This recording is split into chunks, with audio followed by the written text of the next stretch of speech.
Welcome to Iconic Talk. This is your community's podcast with conversations about real estate, local happenings, and all things Winchester, Virginia. I'm Mark Francis, a local realtor, broker, and owner at Icon Real Estate. And I'm Megan Eanes, a local realtor and part of the Icon Real Estate team. Mark and I are so excited to share everything that we love about Winchester, Virginia with you. We want you to be an informed, savvy real estate consumer in today's ever-changing market. Yep. If you want local knowledge, you've come to the right place. Welcome back. We are so excited to have you. Thank you. It is good to be back. Megan. It's been a little while. Been a little while. So what's been happening in your world over this last spring and summer season? Many people probably don't know, but I ended up finding out that I had uterine cancer in the spring and ended up having a full hysterectomy and just got off all my restrictions from that. So that's kind of how my summer has been. So you say it with just such little, ease, no problem, no big deal. Well, I had time to deal with it. So, and they got it all. It's gone. So I don't have to do radiation or chemotherapy or anything like that. Well, congratulations, I guess is the right word to say. So I'll just have to keep doing my checkups and stuff. But I will just plug one little thing that if you, when you're going to the doctor, if you feel like you don't agree with what a doctor might tell you, always go for a second opinion. Yeah. So, but Is that your experience? That was definitely my experience. It's been an issue I've been complaining about for 2.5 years. Whoa. And thank God we figured it out. It was found sort of in a very interesting way. But thank God it was back in March, and because it was that my tumor was the size of a walnut. Wow. Well, we are even more excited to have you back and have you here sitting with us. And for the listening audience, you're going to get just a dose of Mark and Megan right now today. That's right. A little bit of us and a little bit of information. And So it's been, since it's been such a long time, I feel like that we have a lot that we can share and impart knowledge to the people who are listening. And, we like to always go back and forth between just different takes on the real estate world and give you guys, the listening audience, just a fresh perspective of things to think about, how we can help you, give you some tips, educate you. And over the last several weeks, at least for me, I've had plenty of people come to me and say, what do you think a good agent looks like? And I'm like, wow, that's an interesting question. Right. And it made me start thinking and realizing that in the real estate world, there are agents who stand out over others. Mm-hmm. And you, the client, especially sellers, can get very particular about the agent that they use to list their house and sell their house. And in our real estate world, we go through this every day. In our real estate world, who are agents, we have our own little special presentations that we might present and give to someone who's looking to sell their house to convince you, the general public, that you should use us. Well, I decided to say, let's spin that perspective and put our own kind of seller or client hat on today. Okay. And let's say, what questions should we be asking of the realtor to help them explain to us that they are a good agent. Right. And to help explain to us that they will get the job done and that they'll be able to sell the house. Because that's really all that matters. Right.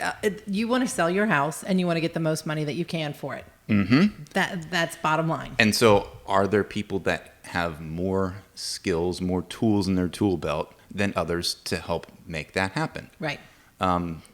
There's recently some transactions that I was able to be a part of where, and this is a slightly different story, but it's more for buyers, where the buyers have been shopping for 2 years plus. Mm-hmm. They sold their house in what they thought was the height of the market, and then they rented, and they were looking, and then the market a year after, which happened to be last year, got even crazier, and they as buyers could not really seal the deal. They were bouncing back and forth of agents, and I landed on them just by happenstance of just one of my listings, and we hit it off, and we realized, okay, I can help them out. And they realized, I like and trust you. And we recently got a contract as I was representing them as a buyer. And they are now, not to gloat, but saying they're in love with me. I'm like, yes, because I can help you out. Right. And so for a buyer or a seller, there's this perspective of what do you look for in an agent. And I think you actually said it. You said two of them, like, know, and trust you. And I know we've talked about that before. And I think that does also help when you're looking for someone. Obviously, we've got the questions that we can ask. And something I just thought of that's kind of cool between you and me, we have over 40 years. Over 40 years of real estate experience. Yeah. And then, so if you're looking at even our company, Icon Real Estate, that we both work for, Dave has over 20. Yep. Other agents have way more as well. So there's a slew of experience Yes. in our firm, but that is one thing to look for. Now that you bring that up, and our tagline and our sign off, we say whenever you're looking for an agent, make sure they're experienced, innovative, personal, dedicated, and available. Right. 5 key words. Those are words that stood out to Dave and I when we started Icon Real Estate, and we really held on to those 5 key words because we think those are distinguishing characteristics of a good agent. Right. So you talk about experience. Right. Years. Yes. Years is one thing, Yep. right? What matters? Why do number of years matter? I think it's because you aren't thrown by certain situations. And every transaction that you do, every sale, every listing that you have, every buyer that you work with, none of them are ever the same. Right. And so when something different comes at you, you're not thrown off. You're not shocked. You're calm, collected, and you can help control the situation. I think that plays a big role into it.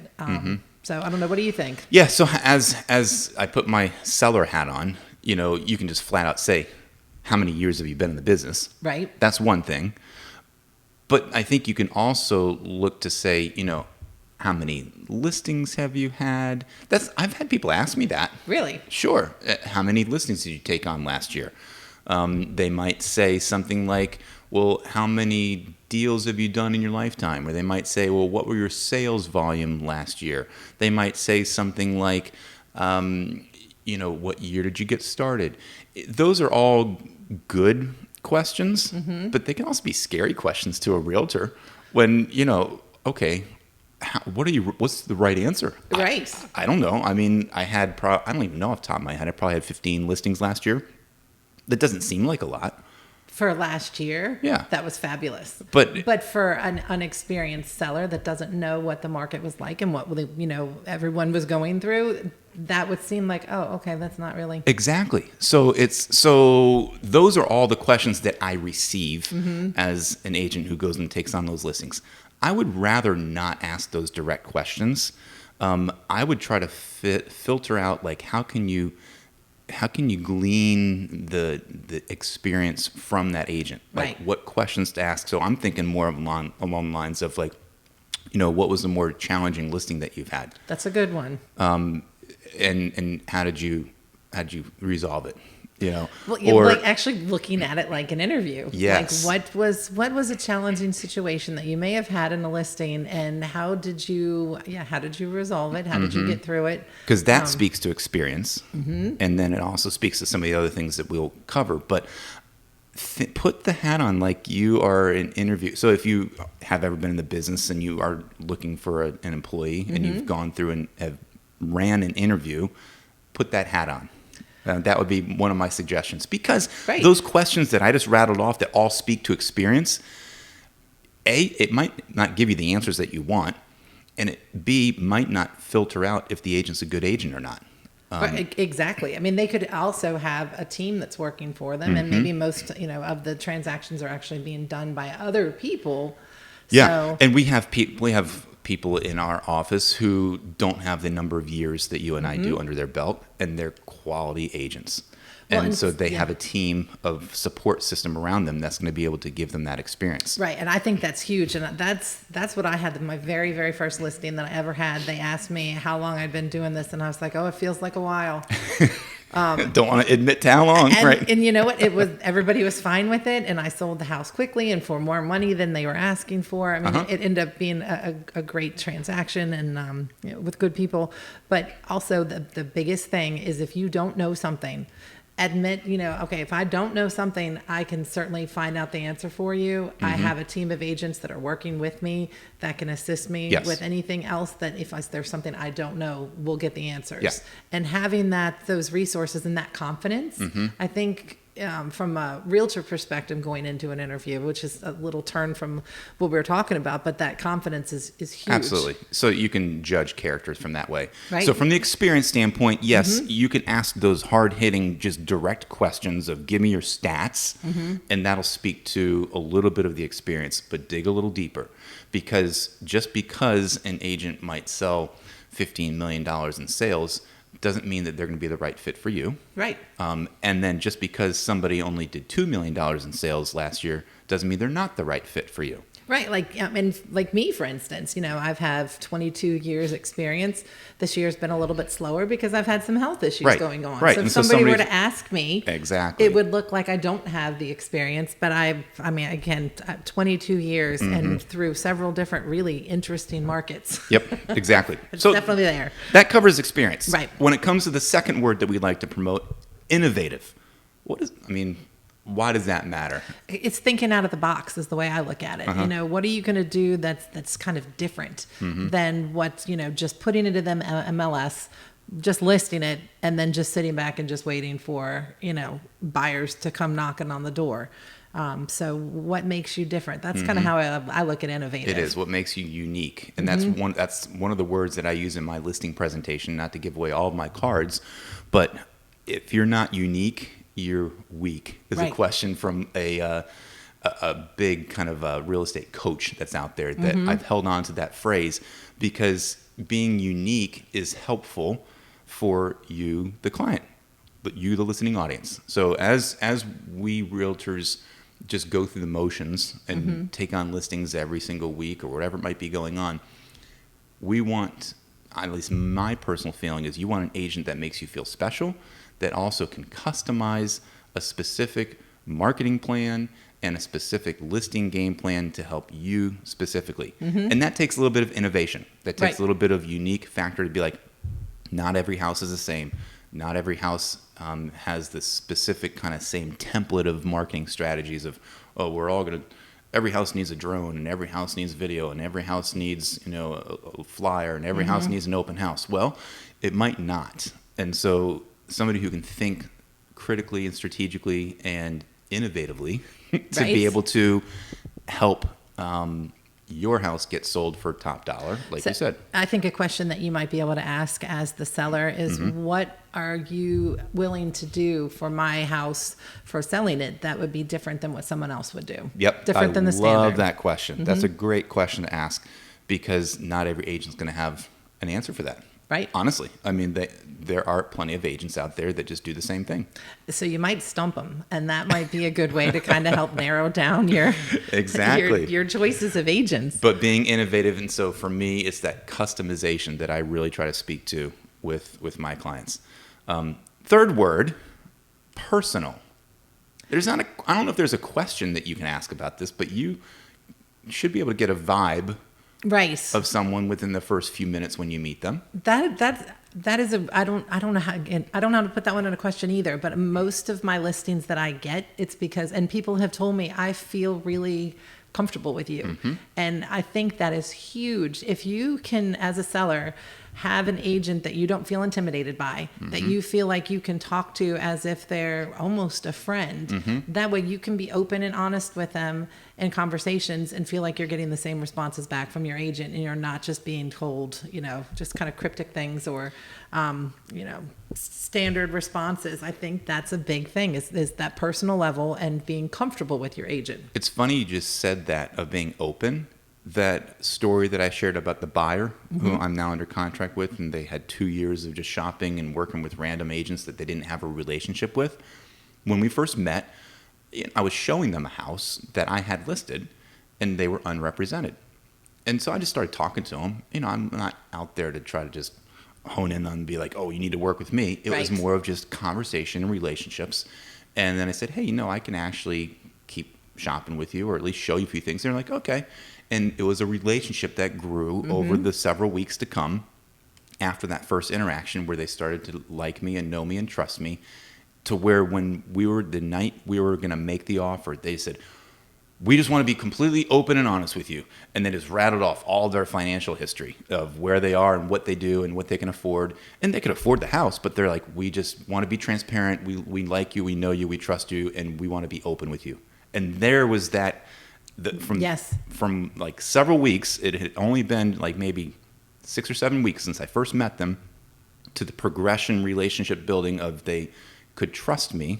And there's that personal relationship that we're able to build quickly, to where they were able to just dump everything and say, we know you, like you, and trust you. Well, and I think it's huge because it's financial, first of all, buying a house is a huge financial decision. Selling a house is a huge financial decision. And obviously people's personal finances do get involved in that. And sometimes there's situations where, we don't deal with it very much anymore at all, but like short sales where someone owes more on the house than what they can sell for. So, and there's that feeling of how do you tell someone that? Because a lot of people were embarrassed to say it, but it's honestly, it's just what the market was at that point in time. So you've got to feel comfortable with the agent that you choose to be able to have those personal conversations with them, because the more that the agent knows, the better we're going to be able to help you sell your home. And you have to be comfortable and with your agent. That's truly how I feel. And a majority of my clients do come from people that I already have an existing relationship with. And but I'm always out there looking for people who I don't know, who I can build a relationship with quickly, and they can know me, like me, trust me, and they can work with me. So it's a combination of cultivating existing relationships, and my realtor hat on right now, cultivating existing relationships with people that I know, and then out there working to make new ones. And so if you, the listening audience, don't have a friend that you're close with who is a realtor, pursue that kind of relationship with someone who you then can know and like and trust. I definitely agree with that. The fourth word is, this is an interesting one that we can probably spend a little bit of time on, dedicated. What does it mean? To be dedicated, to me, that speaks to, I want you, the agent, to be dedicated to me. And I want you to work for me. And I want you to, answer the calls when I call. I want you to respond to the text. I want you to be committed. Right? How do you filter that out in just a quick 10-minute kind of interview process? Ask them how busy they are. And that's something else that, as putting again like the realtor hat on, you can, just because you may not have a ton of sales, actually can be a better thing for the seller. Like if I don't have 20 listings going on, that's 20 other sellers that are pulling me away from being able to focus on your listing. Yes, I can try to, you can do your best, but that's a lot of business going on at one point in time. So being dedicated, I think also just falls into, making the time, putting the time in just specifically for that client. I feel like dedicated and available kind of run together a little bit. They do. But I think the dedicated is, I'm going to do more for you than, again, just sticking your house in the MLS and just waiting. Because dedicated, so let's just cover both of those words at the same time, dedicated and available. Dedicated means that I'm going to work hard for you. Right. Like I'm going to go and I'm going to negotiate as much as possible. I'm going to market as much as possible. I'm going to work to try to sell your house. Available is more the question of, how often are you going to be able to connect with me to give me feedback on the showings that I have? That would be a question that you can ask an agent. Right. And if they say, well, I can probably get back with you within a couple days. Okay, that's an answer. I would, as an agent, if that question was thrown to me, I would almost throw it back in their face and be like, well, how often do you want me to respond to you? And I'm available to respond to you however often you want me to. Right. And so that would be my real estate answer, is to say, I'm constantly available for you. Do you want feedback once a week? I can give it to you. If you want feedback every day, I can give it to you. Well, and I guess that fits into also the question that you want to ask specifically to the agent is, think about it before you ask it, how often you specifically do want to get feedback. And sometimes you can get it instantly through showing time if the agents choose to share that feedback when other agents are showing your home. But there's also, what if nobody's been looking for like a week? Do you want to be updated every Monday on what's going on with your listing, even if there's nothing? No new updates. You still just want to be contacted once a week. So as the seller, think about how often you would want to be contacted, and then ask that question. Ask if the agent is willing to, reach out to you that often. Yeah. And I've learned the hard way as an agent, where I wasn't meeting the expectations of the client. And so the seller was wanting that almost every day, every other day kind of communication and feedback. And I was maybe reaching out to them like every Friday. I'm like, what am I missing here? And they're like, well, you're just not getting back to us quick enough. I'm like, well, you weren't asking for anything. And there was just a disconnect in the communication of what they expected from Realtor and what I was giving. So I learned the hard way. That was several 15 years ago plus. I remember the specific client where that happened. I have one too. And I remember exactly, I can't remember exactly what the situation was, but I do remember that there was something that they wanted, but they never told me what their expectation was.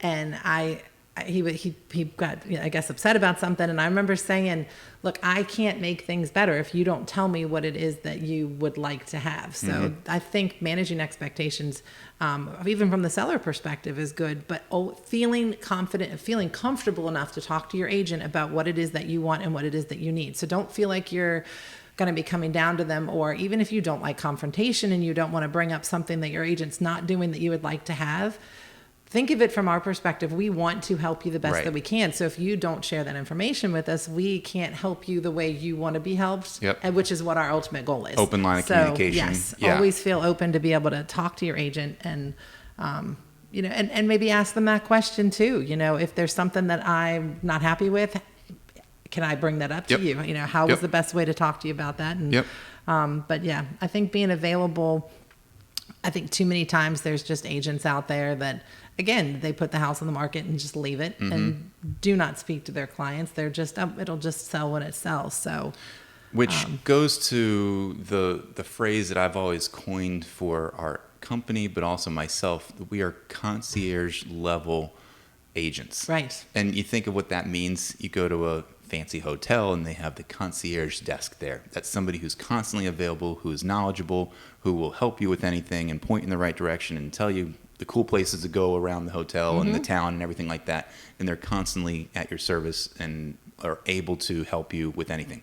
And that's kind of the mentality that I have as an agent, that my goal is to give you that next level service, to, yes, be able to help sell your house, yes, be able to maximize your proceeds, but do it in a way that goes above and beyond what other agents might do. Right. And so I want to present that and communicate that to any of my clients. So these questions that we're talking about, I hope they can help, because you can use them.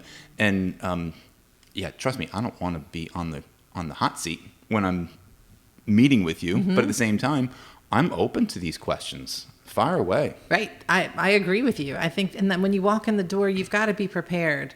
And I think that the first question of experience that we were talking about, I think when someone is standing there, the other agent, you'll get an idea of their experience level, but how they react and respond to the questions that you do choose to ask. So ask just about anything that you want to the agents. We especially us here at the Icon office, we're all very open. Yeah.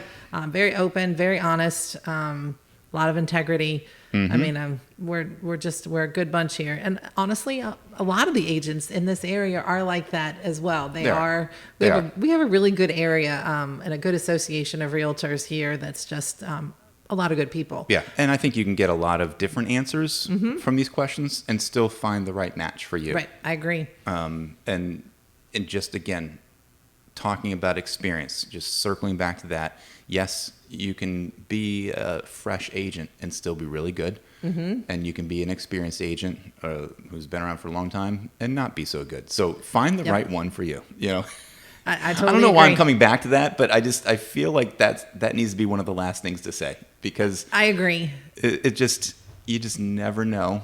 And I'll even throw this out there. Just because an agent is new I can tell you from experience and from seeing several new agents, they are going to hustle their backsides off for you. So just because you might get an agent that's only sold maybe one house, maybe two houses ever, don't just, push them aside and think, oh, they're not going to be able to do this, because they probably are going to work so hard for you. And they're going to have a team, especially the office. That's where the support system, that's where the support system really works, that we covered that, which I love. And so, man, experienced, innovative, personal, dedicated, available. Those are all 5 key buzzwords that you can use to really just filter out the good from the bad, have the cream rise to the crop. Yeah. When you're selling your house, or even when you're buying your house.